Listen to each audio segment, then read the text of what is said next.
Ora, muito boa tarde a todos. Queria dizer umas palavras breves, boas-vindas a vocês. Este encontro, como sabem, vai tratar por isso o tema de ecologia e espiritualidade, tendo como ponto de referência essencialmente a seguinte questão, no fundo, qual é o estatuto da natureza numa perspectiva espiritual da vida.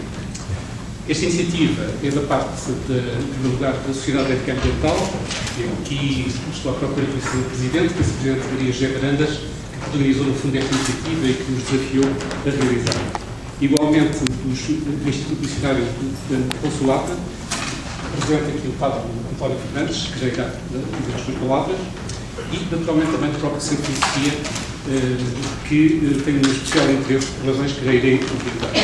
Mas antes queria também dar uma palavra de agradecimento muito especial ao Padre Sequeira Gonçalves, que está aqui ao meu lado direito. O Padre Sequeira Gonçalves foi o antigo diretor do Centro de Filosofia, foi professor catedrático jubilado da Faculdade de Letras, e por isso é uma honra especial tê-lo aqui a moderar esta sessão. Também gostaria de agradecer aos dois oradores, ao monge beneditino teólogo Marcelo Barros, uma honra tê-lo aqui, e ao meu colega Paulo Borges, que é professor de Filosofia da Religião e Pensamento Português Contemporâneo e é igualmente presidente da União Budista Portuguesa e do Partido dos Animais e da Natureza. Este encontro, no âmbito do Centro de Filosofia do Estado de Lisboa, insere-se sobretudo na área que nós costumamos designar como a filosofia da ação e dos valores, ou seja, a área que aborda essencialmente o conjunto de valores que constituem, no fundo, a própria estrutura da cultura humana. Por um lado, os valores de natureza ética, os valores estéticos e os valores religiosos. E é precisamente nesse campo dessa investigação que perspectivamos precisamente este encontro, na medida em que muitos de vocês certamente poderão se perguntar que sentido tem para um centro de filosofia, nomeadamente na atividade académica, estar essencialmente interligado, ligado, no fundo, com questões que se prendem com diferenças, com dimensões que se prendem com a vertente espiritual e religiosa da humanidade. Foi sempre o que tinge a direção do Centro de Filosofia, nomeadamente o Padre Sequeira sempre incentivou precisamente essa perspectiva, não isolar por isso a dimensão filosófica meramente uma dimensão estritamente teorética, mas que fosse também capaz, a dimensão filosófica, de poder investigar os principais desafios que se colocam à sociedade contemporânea atual.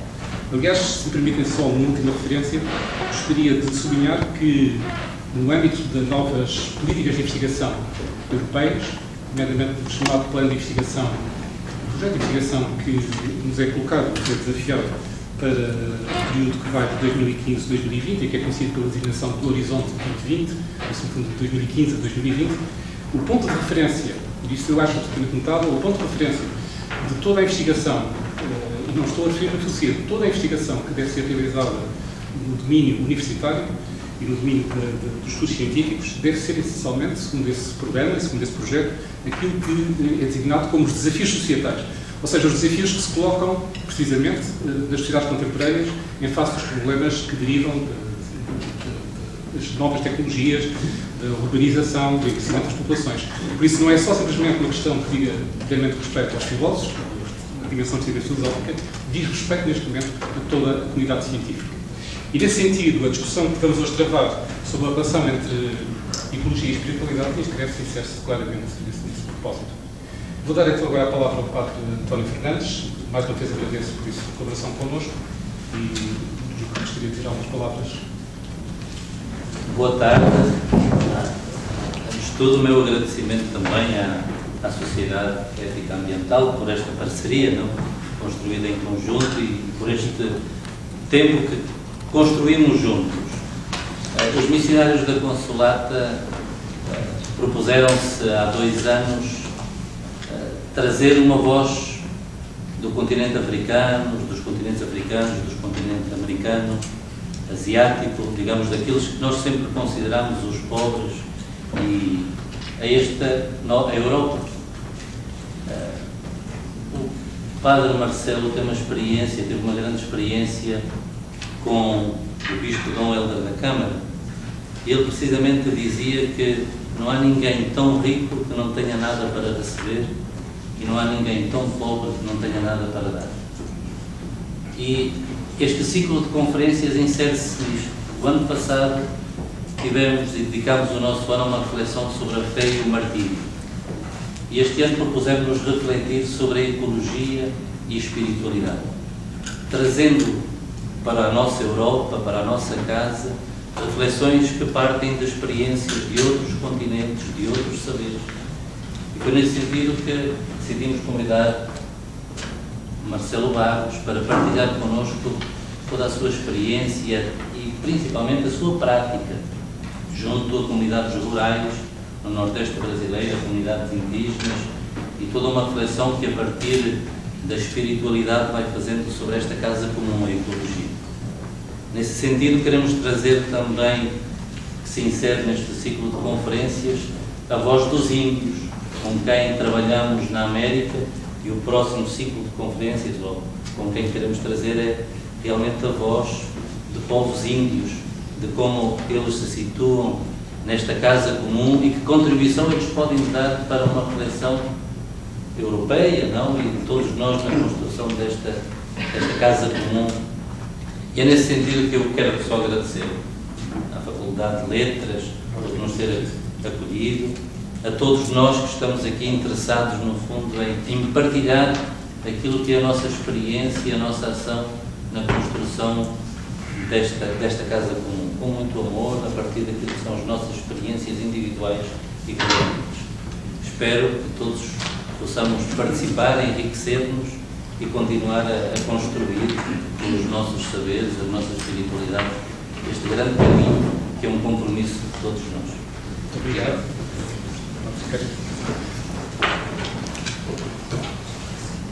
Quando nós entramos na fase não efetiva, ou dita não efetiva, geralmente fazemos um raciocínio de que daí atrás de nós vem o vendaval, que nós é que fazíamos bem e, portanto, vem o declínio, a decadência, e não haverá mais nada de novo para ver. E é com grande satisfação que eu aqui estou. Era inimaginável aqui há alguns anos o que estamos a ver, designadamente o número de pessoas presentes, ou presentes, e por outro lado, a matéria que nos ocupa. Eu sempre tive, na minha lecionação, no meu estudo, tendência a tudo unir e fazer convergir tudo. Eu sou franciscano e tive sempre como modelo o primeiro cozinheiro franciscano que não tinha grande preparação e metia tudo na mesma panela e o que daí resultasse é o que se comia. Isso como modelo seguiu-me, inclusivamente para o encontro da ciência. E, portanto, para mim, não é, digamos, uma situação propriamente inédita como experiência de olhar para o cartaz e, na Faculdade de Letras, em 2014, um encontro de muitas pessoas a falar sobre ecologia e espiritualidade. Pessoalmente, eu já tinha tratado das duas coisas, ou tenho ocupado das duas coisas, embora um tanto quanto abruptamente uma e outra. Diria com uma certa predisposição para a ecologia. Mas se a gente se lembrar de que, quando falamos de espiritualidade, temos um sentido muito mais amplo do que de espírito, porque o espírito é aquilo que a gente faz dele e, na evolução do saber, nós fizemos o espírito, ou melhor, nós afunilámos o espírito reduzindo àquilo que o espírito era capaz de criar cientificamente. E, portanto, o espírito que tinha um sentido realmente bíblico de abertura passou a ser algo que vai antes procurar afunilar, portanto, estreitar algo que nós podemos dominar. Ora bem, a espiritualidade, no seu sentido tradicional, é exatamente o contrário. Por outro lado, uma amplitude de visão, não tem o sentido da definição, da criação da definição, que é o resultado do espírito científico, de certa maneira, e, por outro lado, a espiritualidade era sempre uma expressão de vida. Não há espiritualidade que não seja sequer, e voltamos a algo mesmo antes das religiões, ou então as religiões em nível do sentido, voltamos ao tempo dos espirituais, em que a filosofia era um teor de vida. Era um teor de vida. E a espiritualidade foi sempre isso. Agora, em relação a...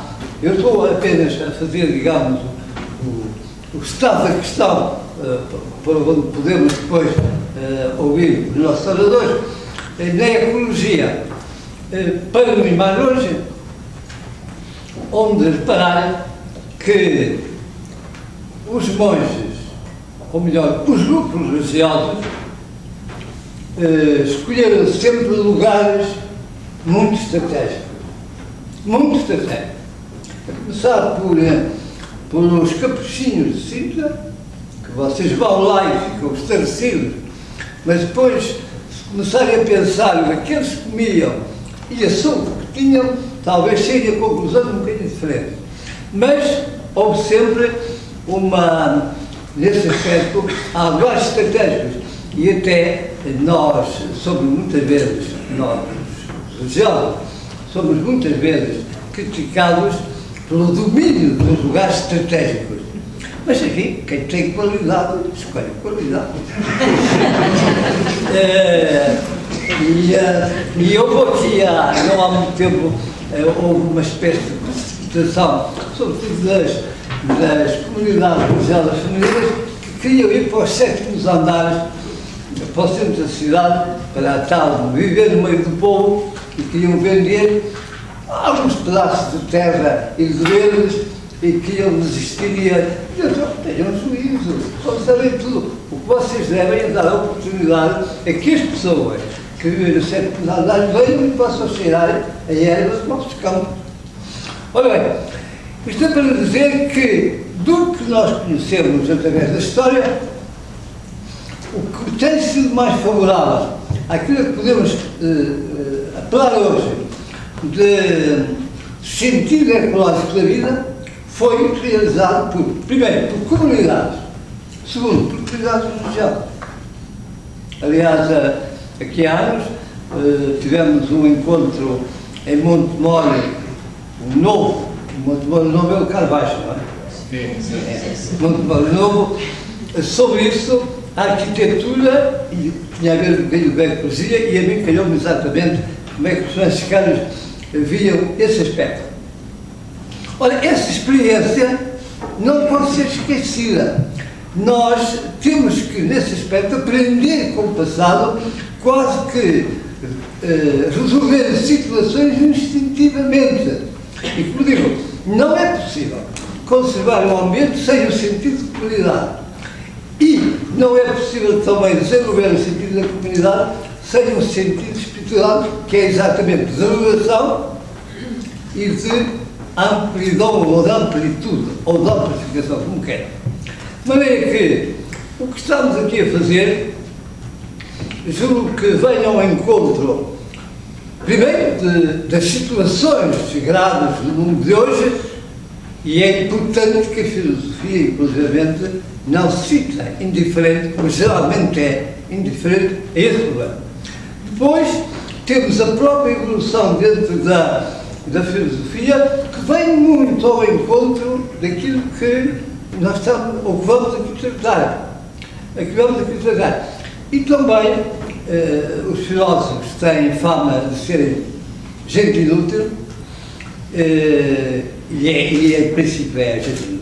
Mas quer dizer, para lá tudo, tenho aprendido bastante, e há coisas que na filosofia se estudam que, se forem bem explicadas, elas ao fim e ao cabo, e como digo há bocado, lembrei os pedagogos, elas ao fim e ao cabo vêm ao encontro da vida. E para mim, portanto, é perfeitamente normal associar ecologia e espiritualidade. Agora, o que temos a nos entender por termo o que é ecologia, eu diria que um saber que neste momento entra em tudo, mas não vai ser assim, portanto precisa ser trabalhado, e por outro lado temos que ir ao fundo daquilo que gerou a filosofia e muitas outras coisas, que é a espiritualidade. E tem uma vantagem, é que de facto não é o espírito que se comprimiu, é o espírito que se dilatou. Vamos então ouvir os mestres desse aspecto, e temos a vantagem de começar por um monge. O franciscanismo, em grande parte, nasceu não digo contra os monges, mas com uma filosofia, uma teologia diferente da vida monacal. Se lê o nome da Rosa, onde vê que é um beneditino e um franciscano. Não, cada um faz a sua opção de leitura, a minha está feita, mas também tenho que reconhecer que cada vez essas duas obras se vão aproximando. E os monges, nesse aspecto, fundaram e possibilitaram a Europa, uma Europa que foi possível, que se desenvolveu dentro desse espírito da espiritualidade e da ecologia, geralmente com depois repercussões na agricultura. Ainda hoje a gente come das melhores maçãs e das peras à volta da alcobaça. E, portanto, é bom que venha esta mensagem de quem vem, e, por outro lado, também que venha uma mensagem de alguém que tem uma experiência. Eu conheci a Olinda, acompanhei, digamos, toda a ação do Dr. Helder, e tem lá um convento franciscano, como sabe. E que ao mesmo tempo, e tenho isto a ver depois com os missionários, trago a experiência dos chamados povos não evoluídos, mas que nos trazem coisas, lições formidáveis, sobretudo, exatamente pelo modo como vivem o meio e como vivem comunitariamente. E eu estou convencido de que essa aproximação, a aproximação da terra, da vida, é também a aproximação dos povos. E, portanto, numa perspectiva que talvez não seja a minha, é perceber que as religiões valem pela diferença que criam. Nós temos o grande prazer de ouvir o padre Marcelo Barros, que também é monge e também é sacerdote, podia não ser, e certamente que vamos beneficiar mesmo aqueles que têm alguns conceitos sobre a filosofia, que deve ser puramente filosofia, não está aqui o venga nosso, mas é a filosofia pura e dura, e vamos ouvir a filosofia soft. Boa noite a todos, a todas. Boa noite. Uma alegria muito grande estar aqui com vocês, e para mim até um aspecto comovente, um aspecto de boa emoção carinhosa. Vocês não me conhecem, é a primeira vez que eu venho aqui e não imaginava poder encontrá-los assim, um grupo grande, e acho que isso aqui é fundamental, é a relação humana, é a gente poder se encontrar. A primeira dimensão ecológica. Eu tinha preparado um esquemazinho de PowerPoint. Estou na universidade, no Brasil, é dogma, quer dizer, é difícil falar na universidade se você não traz dizem que você não preparou a aula. Então, eu não gosto muito porque às vezes é um obstáculo entre a pessoa que fala e você que escuta, mas de fato para um esquema é bom. E eu então queria apelar para um esquema dentro da cabeça de cada um. O que é que a gente vai conversar nessa meia hora não, que temos aqui?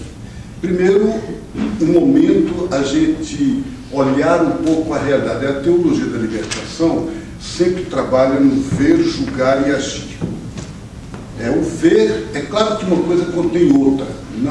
Não dá para ver se eu já não vejo a partir de um certo ponto de vista. Leonardo Boff gosta de dizer: todo ponto de vista é vista de um ponto. Não existe ponto de vista que não seja vista de um ponto. Mas é bom a gente estrategicamente, metodicamente, partir da realidade. Então, ver. O julgar é um olhar, é um olhar crítico, é um olhar a partir da palavra de Deus, quando a gente fala de teologia. E o agir também não é aqui agora a gente combinar coisas para fazer, mas é o tentar ver quais são as perspectivas. Então, no primeiro momento, acho que é importante a gente perceber, todo mundo fala da crise ecológica.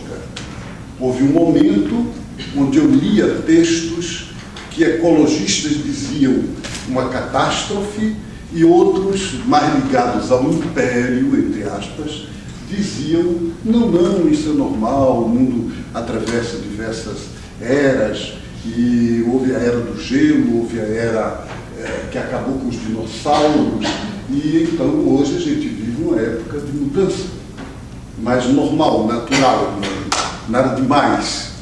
E isso, eu li agora há pouco um depoimento do Inácio Ramonet, que foi diretor do Le Monde Diplomatique, e ele pegou o documento da CIA norte-americana, do governo norte-americano. E lá estava dito: não há mais como escapar dessa verdade. Há uma crise ecológica gravíssima e, pela primeira vez na história, não é natural, não é uma era do gelo, como tem esses filmes de Hollywood, né? E era outros que vão se sucedendo, mas desta vez é provocada pela humanidade. E então, sempre houve inundações, o mundo sempre teve furacão, o mundo sempre teve secas imensas na África, na América Latina, na América Central, mas não com essa intensidade, nem com essa frequência. Quer dizer, o que chama a atenção é a frequência e a intensidade, uma depois da outra. E quando todo mundo diz, é verdade, há uma crise ecológica, as pessoas tentam dizer, então tem que mudar alguma coisa. Por quê? Porque ela ameaça a humanidade. Cientistas disseram ao governo norte-americano: a Terra sem o homem pode viver. O homem sem a Terra não pode. Então, é a própria espécie humana que é ameaçada. É a própria vida humana que está em risco. E eles então dizem, vamos salvar a ecologia, vamos garantir a continuidade da vida no planeta Terra, porque nós estamos em risco. Isso é uma questão. A outra são os custos astronômicos. O governo Obama mandou fazer como se chama isso? Uma espécie de olhar, eu não sei dizer isso economicamente, eu não sou economista, sobre os custos desses tsunamis e dessas grandes tragédias ecológicas que houve, seja na América, seja no sul da Ásia, em todo o mundo. E é uma coisa impressionante. Então, por causa dos custos econômicos, o capitalismo diz, então temos que mudar alguma coisa. E além disso, parece que essa crise ecológica não é só crise ecológica. Aqui na Europa, todo mundo está falando de uma crise econômica. E todo mundo está falando de uma crise de valores, de uma crise social, de uma crise de civilização. Então, as pessoas dizem alguma coisa tem que se mexer. Mas nós não estamos aqui nessa perspectiva.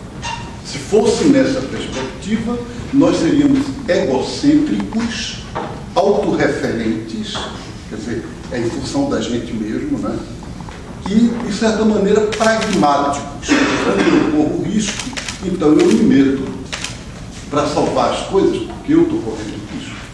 Não, acho que eu estou falando aqui a pessoas que querem outra perspectiva, uma perspectiva que a gente está chamando de espiritualidade. O padre Cerqueira já introduziu, né? E eu não vou aqui agora dar uma palestra sobre espiritualidade, mas apenas, digamos assim, lembrar que não se trata de religião. A espiritualidade é, de fato, a alma, o espírito, aquilo que é o núcleo de toda a fé. Mas ela vai além da religião. Alguém pode ser religioso, cristão, budista, islamita, espírita, o que queira ser, e não ter espiritualidade. E alguém pode ter uma profunda espiritualidade e ser ateu.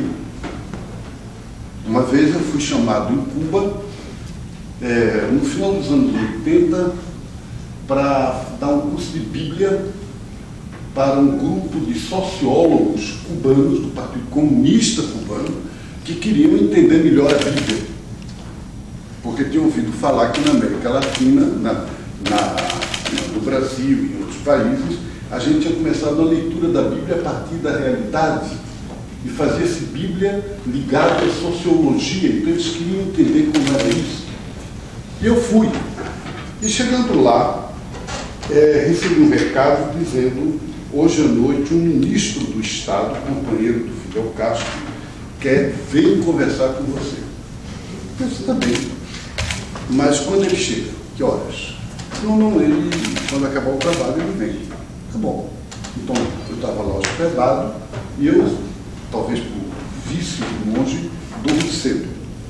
E 9h30, 10h30, 11h30 da noite, o homem não chegava. E eu, mais meia-noite, ele chegou. Um homem alto, enorme, ainda 60 e quantos anos, um homem bonito, um homem forte. E o ministro Manuel Pinheiro, ministro das Relações, naquela época, né? Ministro da Casa de las Américas e das Relações Exteriores, informadíssimo sobre tudo. E ele começou a conversar comigo, ia querer tomar um drink, etc. E eu estava mais para dormir que para ficar acordado. Mas, muito simpático. E sabia de tudo do Brasil, de Lula, de Pelé, de tudo. E eu conversando assim e tal. E em um determinado momento, eu resolvi, quase mal educadamente, perguntar: escuta, senhor ministro, a conversa está ótima, está uma maravilha, eu estou gostando muito de conhecer o senhor, mas o senhor quer exatamente falar de quê comigo? Quer dizer, por quê? Não é? E aí ele disse: quero falar sobre espiritualidade. E eu caí das nuvens, porque eu podia esperar tudo, menos que aquele homem, naquele contexto, me dissesse que queria falar sobre espiritualidade. E eu perguntei por quê. E ele me disse: porque nós fizemos uma revolução, arriscamos a vida, renunciamos à família, renunciamos a tudo, lutamos durante anos, muitos de nós foram presos, muitos foram torturados, muitos viram seus entes queridos mortos. Eu vi pessoa minha ser torturada na minha frente, e nós fizemos isso tudo por uma causa. E hoje, a juventude que está aí não viu nada disso, já entrou com tudo conquistado, entre aspas. Então, o que eu sinto é que às vezes eles não têm causa, não sabem por que lutam, não sabem por que vivem, não têm. E eu não sei, ouvi falar que a espiritualidade daria essa causa, que a espiritualidade ajudaria essa perspectiva perspectiva, sabe o que é que eu estou vivendo, o que é que eu estou fazendo, para o que é que eu existo. Então, eu não estou querendo saber de Deus. Quem quiser falar de Deus, está ótimo. Mas eu quero falar da vida. Eu quero falar de uma perspectiva que não seja só para ganhar dinheiro, só para ter sua casa, só para ter seu namorado, sua namorada, e basta. E aí a gente conversou por 1 hora. E eu aprendi muito com aquilo. Eu aprendi que aquele homem era um homem espiritual, ateu, mas profundamente místico. Ele me dizia: política é a arte do amor. Quando me falta o amor, eu não consigo mais fazer política. Eu nunca tinha ouvido isso. E eu vi que era sincero, que ele dizia quase chorando, que ele estava comovido, que não era uma aula que ele estava passando, não era uma... Ele morreu, depois eu já é morto. Mas então eu estou querendo dizer que o que é espiritualidade? O Padre Siqueira falou muito bem, mas acho que é primeiro evitar a confusão entre espiritualidade e espiritualismo. Eu uma vez publiquei um livro numa editora leiga brasileira, civil, e o rapaz que veio apresentar o livro, apresentação, festa, coquetel, tudo isso, e ele quis apresentar o livro e disse: Marcelo é o autor do livro, é uma pessoa muito espiritualizada. E eu não sabia se estava me elogiando ou me criticando. Se eu devia ficar contente ou se eu devia ficar ofendido por ele ter me chamado de espiritualizado. Entendeu? Porque é evidente para mim, por exemplo, muito diferente espiritualidade e espiritualismo. O espiritualismo é a pessoa que vive na nuvem, que divide matéria e espírito, corpo e alma, o temporal e o sobrenatural. Isso é espiritualismo, é o direito de qualquer um. Todo mundo tem direito a ter isso. Mas não é a espiritualidade da qual nós estamos falando. A espiritualidade da qual nós estamos falando aqui, para os cristãos, eu estou agora falando da minha cultura, seria uma vida conduzida pelo Espírito de Deus, pelo Espírito Santo. Mas essa vida conduzida pelo Espírito é para a realidade da vida, é para viver melhor. É para aquilo que Jesus diz: eu vim para que todos tenham vida, e vida em qualidade, em abundância, vida verdadeira. Pronto. E aí, como é que vai ter vida verdadeira numa terra destruída? Como é que vai ter vida verdadeira numa sociedade em que os dados da FAO do mês passado, FAO, todo mundo aqui sabe o que é, né? Organização contra a Fome do Mundo, dizia que 50% das riquezas do mundo estão nas mãos de 2% de pessoas humanas. 2% possuem 50% de todas as riquezas. Afirmava que cada dia morrem no mundo 35 mil crianças de fome, enquanto se joga no lixo todos os dias mais de 1 milhão de toneladas de alimento.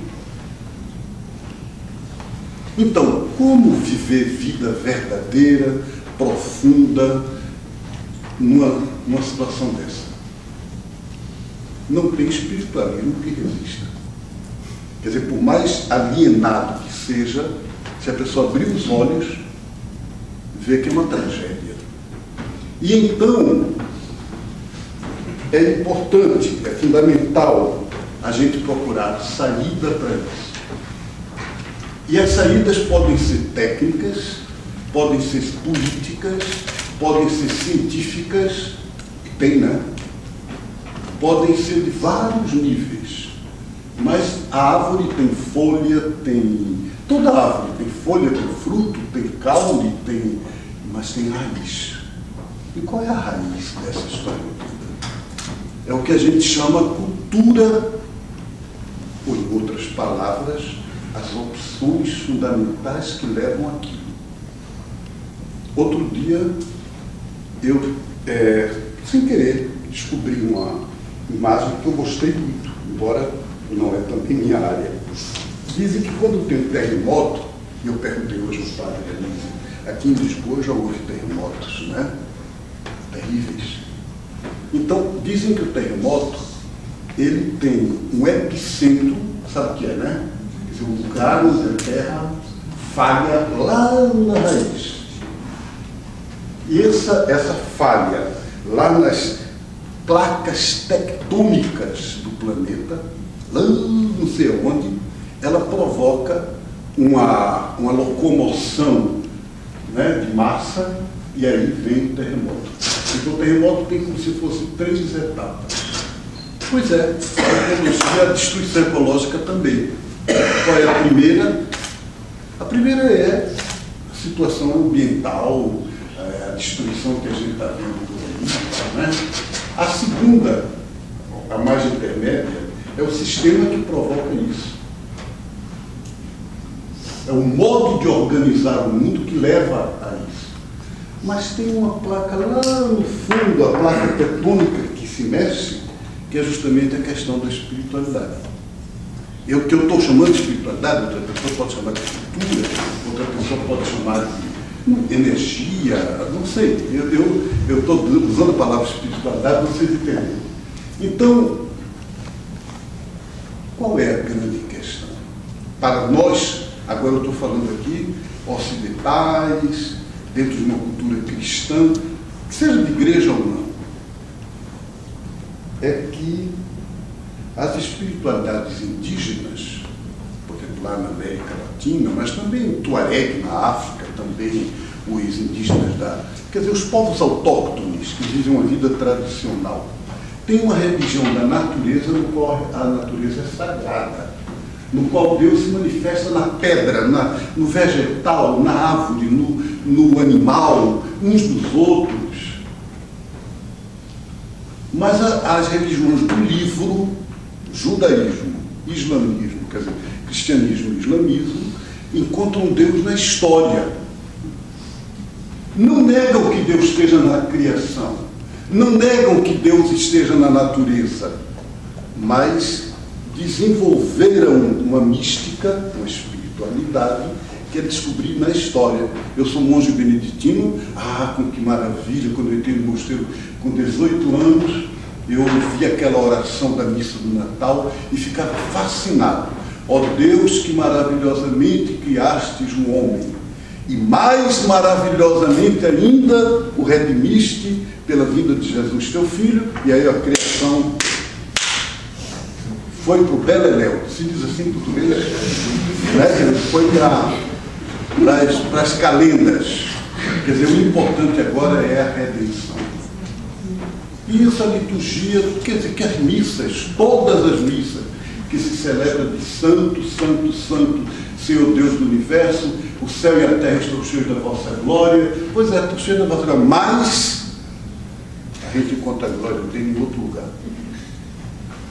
E eu tenho que dizer a vocês, com toda a sinceridade do meu coração, eu descobri a espiritualidade ecológica, não no mosteiro beneditino, infelizmente. Claro, São Francisco de Assis e a espiritualidade franciscana do Cântico das Criaturas, do Irmão Sol e Irmão Lua, é muito bonito. Mas não foi além disso, para mim, eu estou dizendo para mim. Eu descobri no contato com os povos indígenas e com as comunidades negras brasileiras, no candomblé e nos rituais indígenas. E aí aquilo não me fez ser menos cristão e nem sair da minha fé cristã, mas ao contrário, descobri na minha fé cristã o que Deus me fala através dos outros. Entendeu? E nesse sentido, a espiritualidade ecológica é essa relação entre criação e redenção. É descobrir de novo que não tem uma separação entre a natureza e a história, entre a natureza e a cultura. E a espiritualidade ecológica é justamente o caminho dessa reconciliação, o caminho da gente fazer essa unidade. Então, nesse sentido, é uma dívida. É uma dívida por quê? Porque houve cientistas, tem até aí, eu já vi isso em revistas científicas, gente que diz assim: o cristianismo é o grande responsável pela destruição ecológica do mundo. Aí eu perguntei, por quê? Como? Porque você abre a Bíblia e na primeira página está escrito assim: Deus disse, crescei, multiplicai-vos e dominai a terra, submetei-a.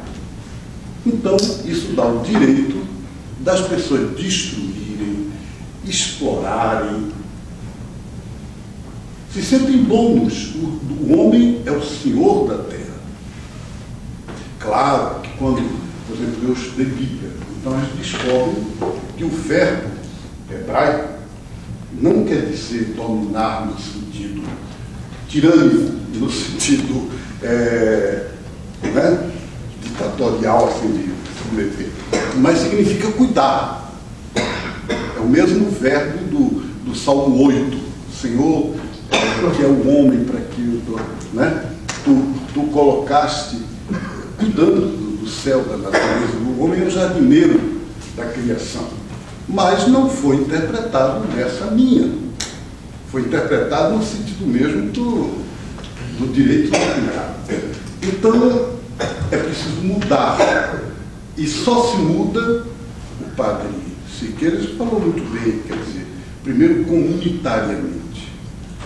Segundo, com esse sentimento de solidariedade que junta as três ecologias do Félix Guattari.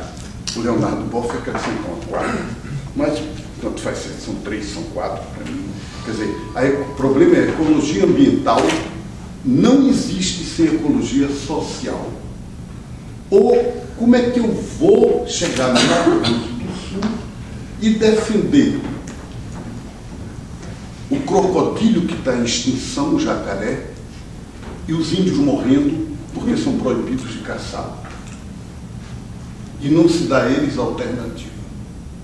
Como é que eu vou defender água limpa, transparente, potável, nas favelas do Rio de Janeiro, onde 2 milhões de pessoas vivem sem esgoto, sem água encanada em casa?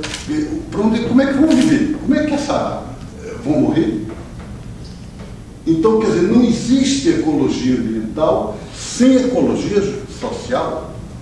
Ou a gente cria uma justiça ecossocial, ou não existe ecologia ambiental. Mas a ecologia ambiental e a ecologia social, elas dependem dessa ecologia interior, desse diálogo interior profundo, de mim comigo mesmo, de mim com vocês e de nós todos com a natureza. Numa comunidade da vida. A vida é comunidade. O Fritjof Capra diz que o que constitui a vida, aliás, Humberto Maturana já tinha dito isso no Chile, o que constitui a vida é a relação. Todas as células nossas, existe câncer e existe essa doença que tem que cortar a perna, como se chama? Diabetes. Quando justamente não tem mais comunicação. Então, o que é uma isquemia, o que é é exatamente isso, uma obstrução, uma trombose. Então a vida é essa relação profunda das células entre si, nós dependemos uns dos outros, a vida é uma dependência, interdependência total de tudo, é uma comunidade da vida. E isso é uma responsabilidade séria nossa. Eu vou terminar. Eu tenho um amigo que se chama Leonardo, que mora no Rio de Janeiro. E ele trabalha na Comissão de Direitos Humanos Nacional e que se reúne em Petrópolis, que é uma cidade que fica a 80 quilômetros do Rio, na Serra do Mar. E um dia ele recebeu um índio, o chefe de uma tribo indígena do Xingu, que veio protestar porque na tribo dele, os garimpeiros, você sabe o que é garimpeiro? Os garimpeiros estavam tirando ouro com mercúrio. e jogavam mercúrio nos rios. E todos os índios da tribo bebem a água desse rio. E as crianças tomam banho no rio, contaminado de mercúrio, uma coisa gravíssima. E então Leonardo levou o índio para Petrópolis de carro, e é uma estrada na serra. E quando chegou no meio da serra, o índio disse a Leonardo: para o carro. E ele ficou espantado.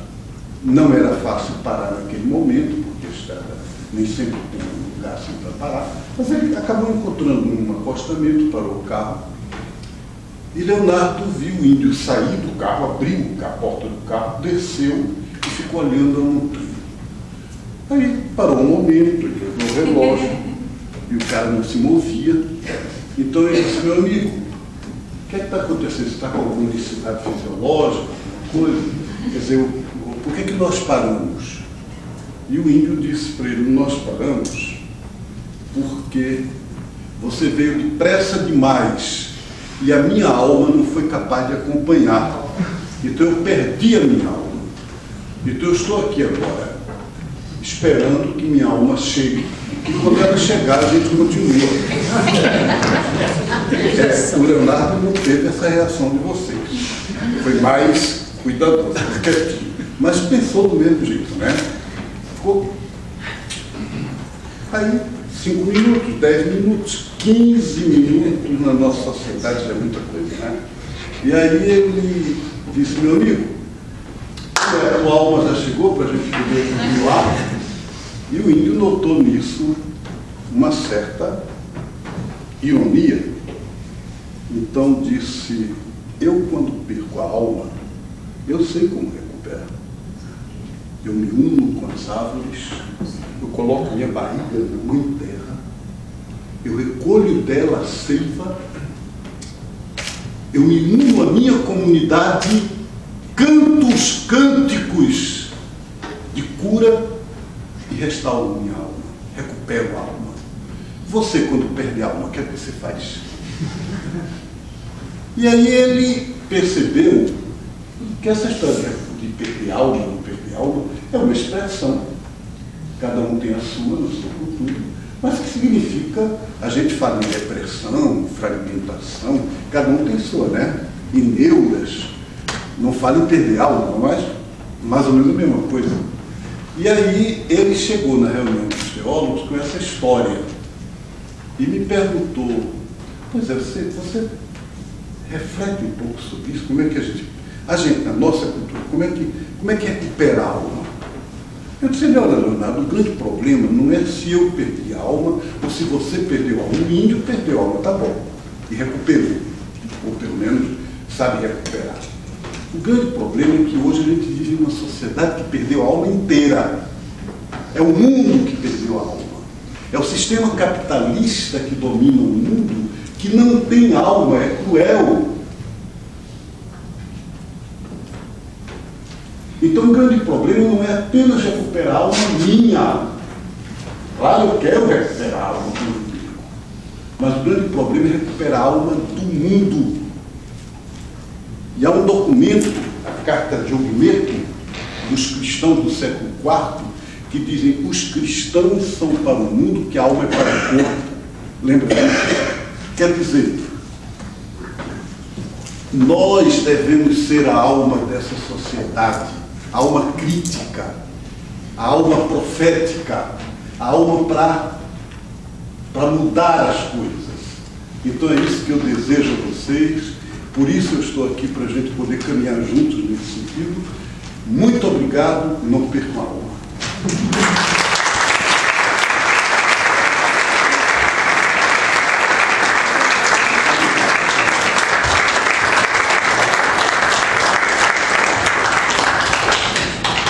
Obrigado, meu irmão Benedito. Vamos certamente